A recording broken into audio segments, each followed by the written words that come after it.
Bienvenue. Je souhaite vous présenter le silo de Nogent-le-Roi, aujourd'hui devenu un repère de pigeons et un nid de street art. Ces anciennes constructions, jadis le fruit de l'industrie agricole, abritent de nombreux graffitis et une histoire abandonnée avec les lieux. Construits entre les années 50 et 60, ils servaient à entreposer, sécher et déplacer les céréales. Blé, maïs, colza, haricots, tournesol, toutes ces graines arrivaient sur les quais de chargement près des bâtiments administratifs.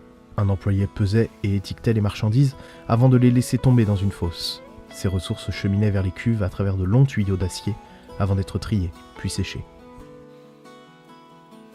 Contrairement à ce que l'on pouvait penser, les trains étaient assez rares en gare de Nogent. Les principales cargaisons voyageaient en remorque ou en camion.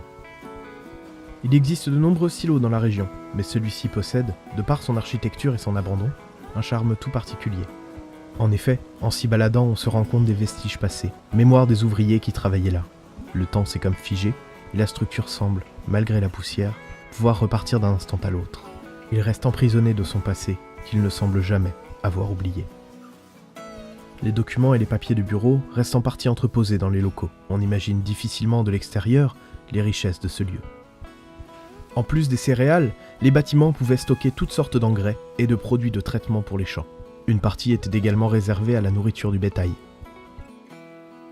C'est en 2009 que cette structure fut laissée à l'abandon car techniquement obsolète. La production grandissante rendit son rendement trop faible et il fut vite remplacé par ses voisins. Cette destruction signe la fin d'une époque, mémoire de Nogent-le-Roi, dont il a marqué le paysage durant toute son existence. Mais n'oublions pas que chaque village de Beauce possède son filon de pépites à découvrir.